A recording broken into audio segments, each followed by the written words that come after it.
নিজ এলাকা ছেড়ে চলে গেলেন। খাইবারে খাবারের মধ্যে বিষ মিশিয়ে দেয়া হলো। জানেন ঘটনা? এক ইহুদি নারী দাওয়াত দিয়েছে বিশ্বনবীকে। বিষ্ণু ইসা ইসলাম দাওয়াত পেলে ফিরাতেন না, তিনি গেলেন। খাসির গোশত খেতে পছন্দ করতেন, খাসির গোশতের মধ্যে পয়জন মিক্স করে দেয়া হলো, বিষ। এই বিষের ব্যথায় তিনি আজীবন কষ্ট পেয়েছেন। এন্তেকালের আগে তিনি বলেছিলেন, ওই যে খায়বারের যুদ্ধে যে ব্যথাটা আমি পেয়েছি বিষের কারণে, ওই ব্যথা আজকে আমার আবার উঠেছে। এজন্য আমার নবীর মৃত্যুটা ছিল শাহাদাতের মৃত্যু। তাকে বিষ্ণু ইসা ইসলামকে বিষ খাইয়ে এই দুনিয়া থেকে বিদায় করানো হয়েছে। স্বাভাবিক মৃত্যু ছিল না বিশ্ব নবীর, ওই বিষের ব্যথায় তিনি মৃত্যুর আগে কাতরাচ্ছিলেন। ব্ল্যাক ম্যাজিক করা হয়েছে, 6 মাস অসুস্থ। লাবিদ ইবনুল আসাম ইহুদিদের মিত্র বিশ্বনবীরে ব্ল্যাক ম্যাজিক করেছে। ব্ল্যাক ম্যাজিক চিনেন না? বান মারে না এলাকায়, নরসিংদীতে আছে। কি বলে এটারে, কি কয়? হ্যাঁ, কি মারে? বান মারে, জাদুটোনা। এগুলো করেন আপনারা? এগুলো করেন না। আল্লাহর হাবিব সাল্লাল্লাহু আলাইহি ওয়াসাল্লামকে 6 মাস ব্ল্যাক ম্যাজিক করে রাখা হলো। তার মানে অত্যাচার, অনাচার, পরীক্ষার, বাধা বিপত্তির এমন কোনোটা নাই যেটা বিশ্বনবী অতিক্রম করে নাই, ঠিক কিনা? তার মানে যিনি নেতা হবেন তাকে পরীক্ষা দিয়ে নেতা হতে হবে, বাধা বিপত্তি এগিয়ে সামনে যেতে হবে, তা না হলে তিনি নেতা হতে পারবে। রাসূল সাল্লাল্লাহু আলাইহি সাল্লাম উনি কাজ করতেন কিনা? উনি কাজ করতেন কিনা, নাকি উনি বসে থাকতেন আর বক্তব্য দিতেন? দেখার দরকার আছে না নাই? শুরুতেই আমরা বলেছি আমরা দেখব লিডারশিপের যে কোয়ালিটিগুলো, এগুলো আল্লাহর হাবিবের জীবনে পাওয়া যায় কিনা। কোরআন সুন্নাহর আলোকে আমরা ক্রস চেক করব ইনশাআল্লাহ। পড়েন। আল্লাহর হাবিবের কাছে কোরআনের প্রথম 5 আয়াত নাজিল হলো। আল্লাহর হাবিবের বয়স তখন 40 বছর। ইকরা বিসমি রাব্বিকাল্লাযী খালাক, খালাকাল ইনসানা মিন আলাক, ইকরা ওয়া রাব্বুকাল আকরাম, আল্লাযী আল্লামা বিল কলম, আল্লামাল ইনসানা মা লাম ইয়ালাম। এই 5টা আয়াত নাজিল হওয়ার পরে বিশ্বনবী ভয় পেয়ে গেলেন। বিশ্বনবীর গায়ে জ্বর চলে আসলো, অন্তর কাঁপতে লাগলো। ভয় পেয়ে বিশ্বনবী আম্মা জান খাদিজাতুল কুবরা তাহেরা রাদিয়াল্লাহু তাআলা আনহার কাছে আসলেন। এসে বললেন, খাদিজা জাম্মিলুনি জাম্মিলুনি, ও খাদিজা, এমন এমন ঘটনা 5টি আয়াত কোরআনের এইমাত্র আমার কাছে হেরা পর্বতে নাজিল হয়েছে। আমার মনে হয় আমি বাঁচবো না, আমারে তোমরা কম্বল চাপা দাও। কি চাপা দাও? কি চাপা দাও? কম্বল চাপা দাও। জাম্মিলুনি, আমার কম্বল দিয়ে চাপ দিয়ে ধরো, আমার শীত লাগে, আমার ভয় লাগে, মনে হয় আমি বাঁচবো না। আম্মা জান খাদিজা বললেন, আল্লাহি লা ইউখজিকাল্লাহু আবাদা, ও মুহাম্মদ, আপনি ভয় পাবেন না, কখনোই আল্লাহ আপনারে অপদস্থ করবে না। কারণ ইন্নাকা লা তাসিলুর রাহিমা, ও মুহাম্মদ, নিশ্চয় আপনি আত্মীয়তার সম্পর্ক বজায় রাখেন। ওয়া তাসদুকুল হাদিসা, সব সময় সত্য কথা বলেন। ওয়া তাহমিলুল কাল্লা, আপনি মানুষের বোঝা বইয়ে দেন। ওয়া তাকসিবুল মা'দুমা, যার টাকা পয়সা নাই তারে আপনি রোজগার করে দেন। ওয়া তাকরিউদ দাইফা, আপনি সব সময় মেহমানদারি করতে পছন্দ করেন। ওয়া তুঈনু আলা নাওয়াইবিল হক, সত্য যেখানে বিপন্ন সেখানে আপনি সত্যের বীর সৈনিক হয়ে দাঁড়িয়ে যান। কে বলতেছে? স্ত্রী। কে বলে? স্ত্রী। কার ব্যাপারে বলে? হাজবেন্ডের ব্যাপারে বলে। প্রিয় ভাইরা মনে রাখবেন, কারো ব্যাপারে সঠিক তথ্য যদি পেতে চান, বড় সাহেবের ব্যাপারে বড় সাহেবের ড্রাইভারের কাছ থেকে খোঁজ নিয়েন, বড় সাহেবের ঘরের কাজের বুয়ার কাছ থেকে একটু খোঁজ নিয়েন, বড় সাহেবের বাড়ির দারোয়ান থেকে একটু খোঁজ নিয়েন, আর বড় সাহেবের বউয়ের কাছ থেকেও খোঁজ নিয়েন। এই 4টা সোর্স থেকে যদি আপনি বড় সাহেবের ইনফরমেশন নেন, সব আসল ইনফরমেশন বেরিয়ে আসবে। চিল্লায় বলেন ঠিক কিনা? আল্লাহর হাবিব সাল্লাল্লাহু আলাইহি ওয়াসাল্লামের স্ত্রী আম্মা জান খাদিজাতুল কুবরা তাহেরা রাদিয়াল্লাহু তাআলা আনহা বললেন, আল্লাহি লা ইউখজিকাল্লাহু আবাদা, মুহাম্মদ, আপনি ভয় পাবেন না, আপনি ভয় পাবেন না। আল্লাহর শপথ, আমার তো এই আত্মবিশ্বাস আছে, আল্লাহ কখনো আপনারে অপদস্থ করবে না। কারণ আপনি আত্মীয়তার সম্পর্ক বজায় রাখেন, সব সময় সত্য কথা বলেন। আপনি সব সময় সত্য বলেন। মানুষ বোঝা টানতে পারে না, তাদের বোঝা আপনি টেনে মাথায় দিয়ে দেন। সুবহানাল্লাহ পড়বেন না? তাকসিবুল মা'দুম, যার উপার্জনের কিচ্ছু নাই, টাকা পয়সা নাই, তারে আপনি উপার্জন করে দেন। আপনি টাকা জমায়া মানুষের মধ্যে দান করেন। আগে আপনি ছাগল চড়াতেন, অল্প কিছু টাকা পয়সা পেতেন। এরপরে আমার ব্যবসায় স্টাফ হিসেবে আসলেন, আরো কিছু টাকা পয়সা পেলেন, এগুলো আমি দেখেছি আপনি দেদার্স মানুষের জন্য খরচ করে ফেলেন। যা টাকা পয়সা আছে এগুলো আপনি মেহমানদারিতে খরচ করেন, আর যেখানে সত্য বিপন্ন সেখানে আপনি লড়াকু সৈনিক হয়ে দাঁড়িয়ে যান। 6টা গুণের কথা বললেন, সুবহানাল্লাহ পড়েন। প্রিয় ভাইরা, একটু চিন্তা করেন, তখনও উনি নবী হয় নাই, নবী যে হবেন এটা জানতেনই না। আল্লাহর ইলমে তিনি নবী, কিন্তু অফিশিয়ালি নবী হয়েছেন তিনি পৃথিবীতে 40 বছর বয়সে, ঠিক কিনা? তার মানে নবী হওয়ার আগেই, অফিশিয়ালি কোরআন আসার আগেই, অফিশিয়ালি নবুয়ত পাওয়ার আগেই আমার বিশ্বনবী জনকল্যাণমূলক কাজ শুরু করে দিয়েছিলেন। চিল্লায় বলতে হবে, ঠিক কিনা? নেতা হন নাই, কিন্তু কাজ শুরু হয়ে গেছে। His mission is there, his vision is there, his work is there. নবী হন নাই, ওহী আসে নাই, কিন্তু কাজ বন্ধ ছিল। কথা কন, কাজ ঠিকই চলেছে। সেই ছোট্টবেলা থেকে তিনি দানবীর, ছোট্টবেলা থেকে মেহমান খাওয়াতে পছন্দ করেন, ছোট্টবেলা থেকে কখনো মিথ্যা বলেন না, ছোট্টবেলা থেকে আত্মীয়দের খোঁজ খবর নেন। সেই ছোটবেলা থেকে, ইয়াং বয়স থেকেই সত্য যেখানে বিপন্ন সেখানে তিনি লড়াকু সৈনিক হয়ে দাঁড়িয়ে যান। তার মানে আগে নবী কাজ করছেন, পরে নেতৃত্ব আসছে। কথা বুঝি নাই? আগে কি? আগে আপনাকে সার্ভিস দিতে হবে, খেদমত করতে হবে, নেতৃত্বের লোভ নিয়ে বসে থাকা যাবে না। আগে কাজ, নেতা হই আর না হই, কাজ আমার চলবে।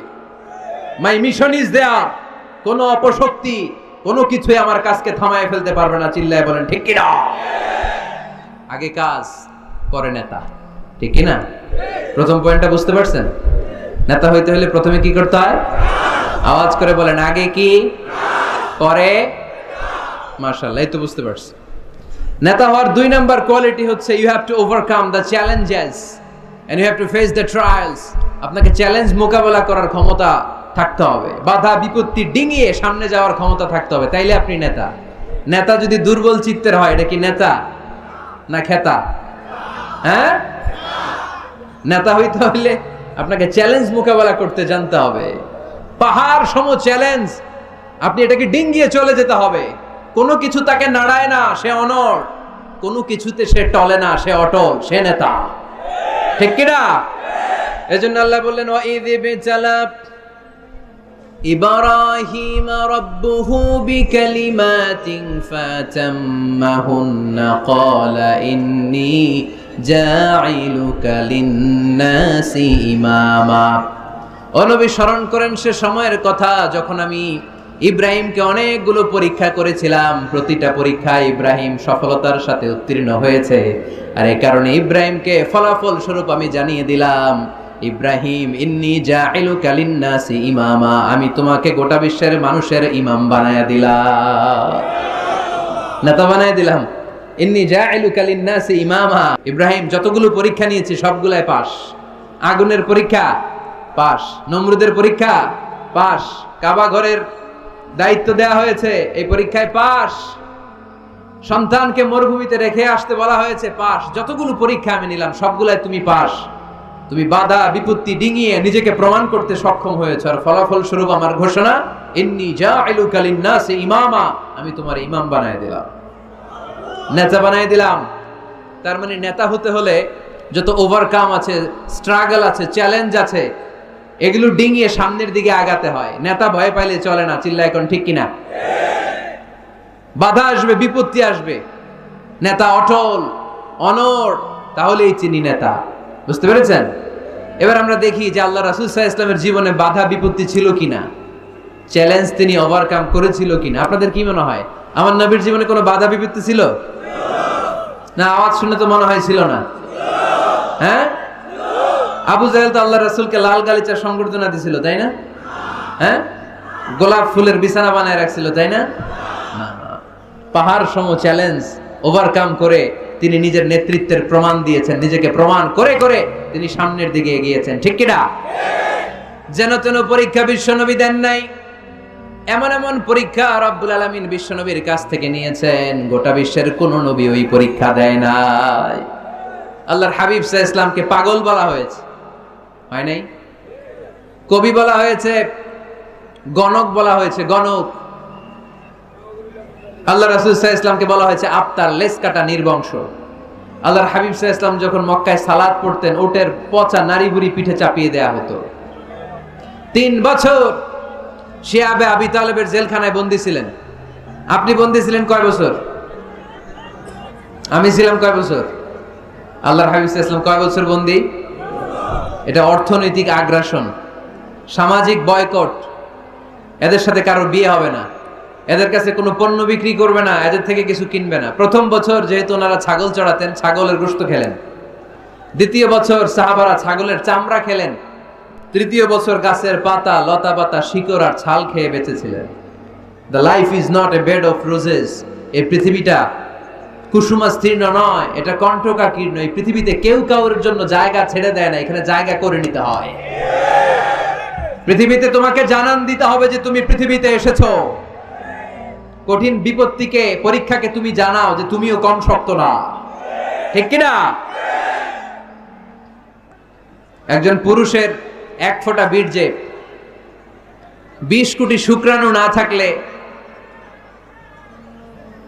চিকিৎসা বিজ্ঞান বলে ওই বীর্য থেকে কোনো সন্তান জন্ম নেয় না। এক ফোঁটা বীর্যে কয় কোটি শুক্রাণু? 20 কোটি শুক্রাণু। ওই 20 কোটি শুক্রাণুর মধ্যে আমি একটা, ঠিক কিনা? আপনি একটা, আমরা সবাই এক একটা। এই প্রতিটা শুক্রাণু চেয়েছিল ডিম্বাণুর গায়ে আঘাত করে সফল হতে, কেউ হইতে পারে না। 19,99,99,999টা ফেল। পাশ করছিলাম সেদিন আমি, পাশ করেছিলেন, চ্যাম্পিয়ন হয়েছিলেন সেদিন আপনি। সেদিন আপনার হাত ছিল, পা ছিল, মামা খালু ছিল, ফোন কল ছিল। এত কিছু না থাকতো সেদিন আপনি চ্যাম্পিয়ন হয়েছেন, কেউ আপনারা থামায় রাখতে পারে নাই। তার মানে এই পৃথিবীর বুকেও কেউ আপনারা থামায় রাখতে পারবে না। চিল্লায় বলেন ঠিক কিনা? পারবে না। অদম্য সাহস আর শক্তি সম্ভাবনাকে দিয়ে আল্লাহ তাআলা মানুষকে তৈরি করেছেন। এক একটা মানুষের যে কি ব্রেনের ক্যাপাসিটি, তার যে কত ক্ষমতা আল্লাহ দিয়েছেন মানুষ জানেই না। আল্লাহর হাবিব সাল্লাল্লাহু আলাইহি ওয়াসাল্লাম এরকম বাধা বিপত্তি অতিক্রম করে নিজেকে প্রমাণ করে করে সামনের দিকে এগিয়েছেন। 3 বছর জেল খাটলেন। মক্কা থেকে 80 কিলোমিটার পথ পাড়ি দিয়ে তিনি তায়েফে গেলেন। তায়েফে কেন গেলেন? জমি কেনার জন্য, তাই না? কথা কয় না? 10 বিঘা জমি কেনার প্ল্যান করছিলেন তায়েফের। হ্যাঁ,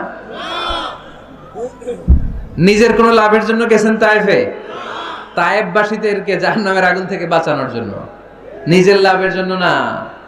তায়েফবাসীরা যেন জাহান্নামে ফেরেশতাদের লাথি না খায়, তায়েফবাসীরা যেন জাহান্নামের আগুনে না জ্বলে, ওদেরকে বাঁচানোর জন্য, ওদের লাভের জন্য আল্লাহর হাবিব সাল্লাল্লাহু আলাইহি ওয়াসাল্লাম গিয়েছিলেন। সেখানে তিনি ওয়েলকামড হন নাই, সেখানে পাথর বৃষ্টি মারা হয়েছে।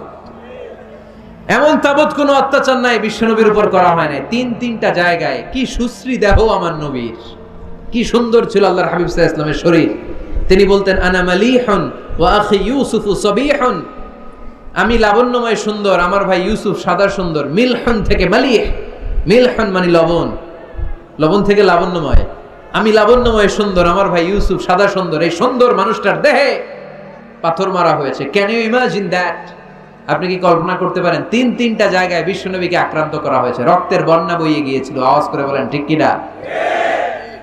খেয়ে না খেয়ে দিন প্রচারের কাজে নিজেকে দিয়েছ বিলিয়ে, তায়েফের কাফিরেরা চিনল না সে আলো, দুষ্ট ছেলেদের পিছু দিল লেলিয়ে। পাথরের আঘাতে ক্ষত বিক্ষত হয়ে সারা শরীর থেকে রক্ত ঝরে। হে রাসূল তোমাকে ভুলি আমি কেমন করে, হে রাসূল তোমাকে ভুলি আমি কেমন করে। ঠিক কিনা? তায়েফের ছেলেরা রক্তাক্ত করেছিল সেদিন আমার নবীকে। বিশ্বনবী অটল, অনড়, মন খারাপ করেননি, সবর ইখতিয়ার করেছেন, মাফ করে দিয়েছেন। নিজ এলাকা থেকে চলে যেতে বাধ্য করা হয়েছে, হিজরত করলেন মক্কা থেকে মদিনায়। আহা, মক্কাকে এত ভালোবাসতেন বিষ্ণু ইসা ইসলাম, হিজরতের রাতে বারবার মক্কার দিকে তাকায়, বারবার তাকায়, চোখের পানি ছাড়ে আর বলে মক্কা তো আহাব্বুল বিলাদ ইলাইয়া, মক্কা আমার কাছে সবচেয়ে প্রিয় নগরী, প্রিয়। যে কোনো কাজ করো না ভাই, যে কোনো কাজ করো, তা যেন হয় সবার চেয়ে সবচেয়ে সুন্দর। হোক না সেটা পড়া লেখা, রঙের ভাষায় ছবি আঁকা, হোক না সেটা সামান্য কাজ কিংবা মহত্তর, তা যেন হয় সবার চেয়ে সবচেয়ে সুন্দর। যে কোনো কাজ করো না ভাই, যে কোনো কাজ করো, তা যে না হয় সবার চেয়ে সবচেয়ে সুন্দর, ঠিক কি না? যেটাই করি আমরা ওটা যেন উইথ প্রফেশনালিজম, সর্বোচ্চ ইফোর্ট দিয়ে যেন আমরা করি। যে করতে পারবে সেই নেতা হবে, সেই নেতা। তাহলে আমরা বুঝলাম আগে কাজ, পরে to serve before to lead. I repeat, আমি আবারও বলছি, to serve before to lead. নেতৃত্ব দেওয়ার আগে আগে কাজ করতে হবে। আরবিতে বলে সাইয়্যিদুল কওমি খাদিমুহুম। জাতির নেতা তো সে হয় যে জাতির খেদমত করে। খেদমত না করে নেতা হওয়া যায়? কাজ না করে নেতা হওয়া যায়? যায় না। এজন্য আগে কাজ। বক্তব্য দিলে চলবে না, ওই নেতা আমরা মানি না। কাজ করে দেখেন আপনি আমাদেরকে। জনগণের জন্য কাজ করেন, দেশের জন্য কাজ করেন, মাটি ও মানুষের জন্য কাজ করেন, then you are our leader. তখন আপনি আমাদের নেতা, আপনার স্থান আমাদের হৃদয়, ঠিক কিনা? এবার আসলে আমরা দেখি যে আল্লাহ রাসূল তার সবগুলা গুণ বিশ্বনবী সাল্লাল্লাহু আলাইহি ওয়াসাল্লামের মধ্যে ছিল। আলহামদুলিল্লাহ পড়েন। নেতা হওয়ার জন্য 3 নম্বর যে কোয়ালিটি লাগে সেটা হচ্ছে এলোকোয়েন্স, বাগ্মিতা। বক্তব্য দিতে জানা লাগে, বক্তব্যে পারঙ্গমতা থাকা চাই, ফাসাহাত বালাগাত জানা চাই। নেতা যদি ভাষণ দিতে না পারে এটা কি নেতা? কথা কয় না, এটা নেতা? এজন্য নেতা হইতে হইলে কি করা লাগে? ভাষণ দিতে জানা লাগে। দেখবেন যত বড় নেতা তত চমৎকার তার ভাষণ। আমাদের এদেশের স্বাধীনতার স্থপতি বঙ্গবন্ধু শেখ মুজিবুর রহমানের সেই 7ই মার্চের রেস কোর্সের ভাষণ মনে আছে? এবারের সংগ্রাম মুক্তির সংগ্রাম, এবারের সংগ্রাম এখনো কানে বাজে, ঠিক কিনা? যতদিন বাংলাদেশ থাকবে ততদিন এই ভাষণ থাকবে কি থাকবে না? তাহলে নেতা হইতে হইলে এরকম ভাষণ জানা লাগে। বারাক ওবামার নাম শুনছেন? কথা কয় না, শুনছেন? শুনছেন? এই লোকটাও চমৎকার ভাষণ দিতে জানতো। যে এলাকায় যাইতো ওই এলাকা ধরে ডাক দিত, লোকজন খুশি হয়ে যেত। নির্বাচনে জিতে প্রথমে উনি গেল শিকাগো সিটিতে, আমেরিকা একটা শহর আছে শিকাগোতে, বিশাল বড় অ্যাসেম্বলি। উনি ভাষণ শুরু করলেন এভাবে, হ্যালো শিকাগো, মানে পুরো শিকাগো শহরটার একটা ডাক দিলেন। শিকাগোর লোক তো আনন্দে আটখান হয়ে কাইত, খুশি। তার মানে নেতাকে ভাষণ দিতে জানতে হয়। কথা বলতে না জানলে নেতা হইতে পারে? কথা বলেন। বক্তব্যে পারঙ্গমতা থাকা চাই, অসাধারণ বক্তব্য দেওয়ার ক্ষমতা থাকা চাই। এবার আসুন দেখি বিষ্ণু ইসা ইসলামের এটা ছিল কি ছিল না? আল্লাহর হাবিব সাল্লাল্লাহু আলাইহি ওয়াসাল্লামের বক্তব্য দেওয়ার গুণাবলী ছিল কি ছিল না? সহিহ মুসলিমের বর্ণনা, আল্লাহর হাবিব সাল্লাল্লাহু আলাইহি ওয়াসাল্লাম বলেন, উতিতু জাওয়ামিউল কালিম, আমাকে আল্লাহ তাআলা জাওয়ামিউল কালিম দিয়েছে। মানে আমি এমন কথা বলি, কথাগুলো ছোট কিন্তু এর আবেদন অনেক বড়। আমি কথা বলি অল্প কিন্তু এটার impact in the heart of people, in the heart of the listener, যারা শুনে তাদের হৃদয়ে এটার প্রভাব অনেক বেশি। আমার কথাগুলো concise in wording but comprehensive in meaning. বলি কম, অর্থ বেশি। 1000 লাইন ব্যাখ্যা করো, আমার কথাকে ব্যাখ্যা শেষ করা যায় না। চিল্লায় বলেন ঠিক কি না? তিনি জাওয়ামিউল কালিম জানতেন, এত সুন্দর পরিষ্কার পরিচ্ছন্ন আরবি ভাষায় তিনি কথা বলতেন। আবার আম্মা জান বলেন, সেই বুখারীর বর্ণনা, আল্লাহর হাবিব সাল্লাল্লাহু আলাইহি ওয়াসাল্লাম যখন বক্তব্য রাখতেন, লাউ আদ্দাহুল আদ্দুল আহসাহু, কেউ যদি চাইতো আল্লাহর হাবিব সাল্লাল্লাহু আলাইহি ওয়াসাল্লাম বক্তব্যে কয়টা বাক্য বলেছেন, কয়টা শব্দ বলেছেন, কয়টা বর্ণ ব্যবহার করেছেন, চাইলে প্রতিটা বাক্য আর শব্দ হাতে গোনা যেত। সুবহানাল্লাহ নাই? এত সুন্দর পরিচ্ছন্ন আরবিতে তিনি বক্তব্য করতেন, কথা বলতেন। লাউ আদ্দাহুল আদ্দুল আহসাহু, কেউ চাইলে গুনতে পারতো যে রাসূল সাল্লাল্লাহু আলাইহি ওয়াসাল্লাম ওনার ভাষণে কয়টা বাক্য বলেছেন, ওনার এই বক্তব্যে তিনি কয়টা শব্দ ব্যবহার করেছেন, চাইলেই গুনা যেত। সুবহানাল্লাহ পড়েন। আল্লাহর হাবিব সাল্লাল্লাহু আলাইহি ওয়াসাল্লাম যখন বর্ণনা করতেন, বুখারীর বর্ণনা, আ'আদাহা সালাসান, গুরুত্বপূর্ণ কোনো কথা বললে এটা 3 বার রিপিট করতেন, হাত্তা তুফহামা আনহু, যাতে এটা সহজে বোঝা যায়। গুরুত্বপূর্ণ কথা বলার সময় কয়বার বলতেন? আল্লাহর হাবিব সাল্লাল্লাহু আলাইহি ওয়াসাল্লাম একবার তাকওয়ার ওয়াজ করছিলেন আর বলছিলেন, আত-তাকওয়া হা হুনা, আত-তাকওয়া হা হুনা, আত-তাকওয়া হা হুনা, ওয়া ইউশিরু ইলা সাদরিহি 3 মাররাত।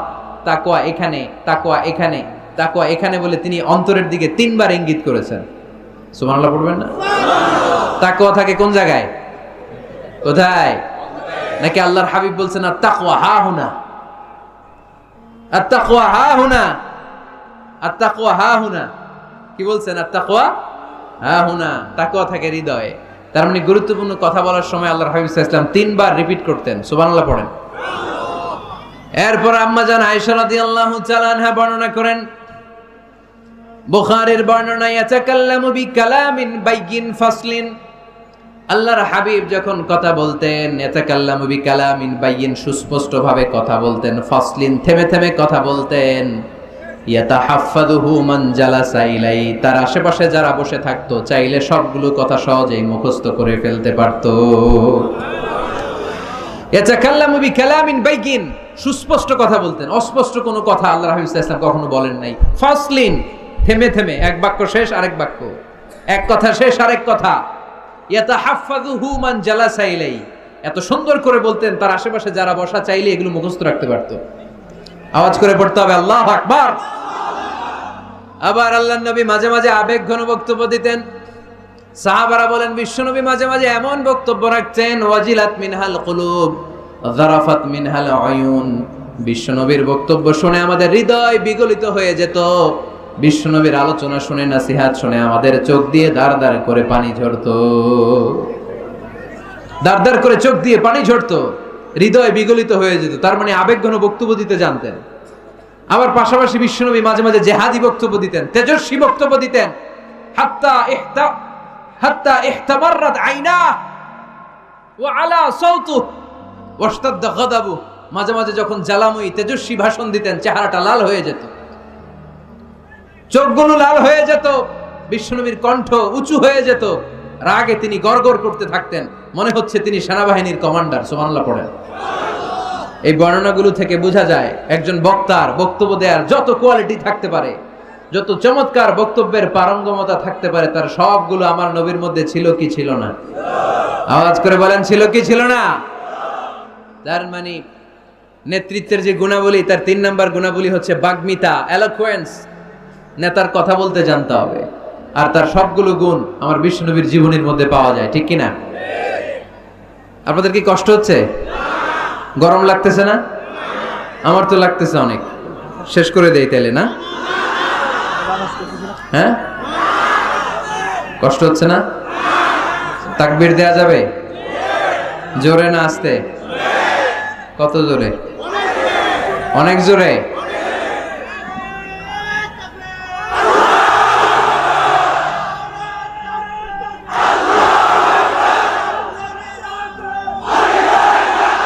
পানি আছে?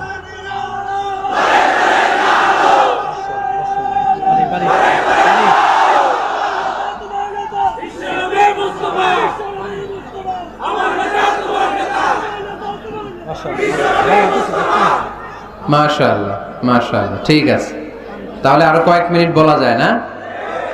আচ্ছা, নেতৃত্ব দেওয়ার 4 নম্বর গুণাবলী হচ্ছে the leader should be broad minded, he shouldn't be the narrow minded. নেতা হইতে হইলে বড় মনের হইতে হবে, কলিজাটা হইতে হবে এত বড়, পুরা দেহটাই হইতে হবে কলিজা। কথা কয় না? পুরো দেহটাই কলিজা, ঠিক কি না? নেতা যদি ন্যারো মাইন্ডেড হয়, এটা কি নেতা? নেতা হতে হবে broad minded. The leader should be accommodative mentalities, নেতার অ্যাকোমোডেট করার মেন্টালিটি হতে হবে। উনি সবার, যেমন আমাদের বাংলাদেশের গণপ্রজাতন্ত্রী বাংলাদেশের প্রধানমন্ত্রী, মাননীয় প্রধানমন্ত্রী শেখ হাসিনা, উনি কি শুধু আওয়ামী লীগের নেতা? কথা কয় না। শুধু বিএনপির নেতা? শুধু জামাত ইসলামের নেতা? জাতীয় পার্টির নেতা? শুধু জাসদের নেতা? উনি কার নেতা? উনি এই বাংলাদেশের 17 কোটি মানুষের নেতা, ঠিক কিনা? আপনি নেতা হইলে আপনি সবার হবেন। আপনি এমপি, আপনার নির্বাচনী এলাকায় যারা আছে আপনি সবার এমপি। আপনি এলাকার পুরুষদের এমপি, এলাকার নারীদের এমপি, এলাকার হিজড়াগুলারও এমপি আপনি। চিল্লা এখন, ঠিক কিনা? আপনি সবার। আপনার হৃদয়টা হইতে হবে এরকম আকাশের মতো বিশাল, সাগরের মতো উদার। নেতা হইতে হইলে ব্রড মাইন্ডেড হইতে হয়, অ্যাকোমোডেটিভ হইতে হয়, তাই না? এবার আসেন দেখি, আমার বিষ্ণু ইসলাম যে নেতা ছিলেন, উনি কি ন্যারো মাইন্ডেড ছিলেন না ব্রড মাইন্ডেড? কথা বোঝে নাই বোধহয়। ব্রড মাইন্ডেড ছিলেন। কত ব্রড মাইন্ডেড? আল্লাহ রাসূল সাল্লাল্লাহু আলাইহি ওয়াসাল্লামের ব্যাপারে আল্লাহ পাক বললেন, ওমা আরসালনাকা ইল্লা রাহমাতাল লিল আলামিন, I have sent you as a mercy for the entire universe. নবী হে, আমি আপনাকে গোটা বিশ্বের সবার জন্য রহমত করে, বিশ্ববাসীর জন্য রহমত করে প্রেরণ করেছি। বুঝে শুনে উত্তর দিয়েন তো, আল্লাহ কি এখানে বলছেন ওমা আরসালনাকা ইল্লা রাহমাতাল লিল মুসলিমিন? বলছে রাহমাতাল লিল মুত্তাকিন।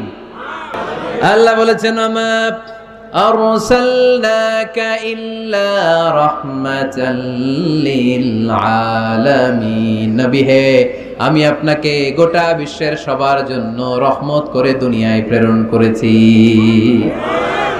তিনি সবার জন্য রহমত, সবার জন্য। আল্লাহ রাসূল সাল্লাল্লাহু আলাইহি ওয়াসাল্লাম ছিলেন ব্রড মাইন্ডেড, সবার জন্য তিনি রহমত। মানুষের জন্য রহমত, জিন জাতির জন্য রহমত, ফেরেশতাদের জন্য রহমত, মৎস্যকুলের জন্য রহমত, পক্ষীকুলের জন্য রহমত, গোটা বিশ্বের সবার জন্য। আস্তিকদের জন্য যেমনি রহমত, নাস্তিকদের জন্য রহমত, ঠিক কি না? আল্লাহর হাবিব সাল্লাল্লাহু আলাইহি ওয়াসাল্লাম একবার একটা লাশ দেখে দাঁড়িয়ে গেলেন। কি দেখে?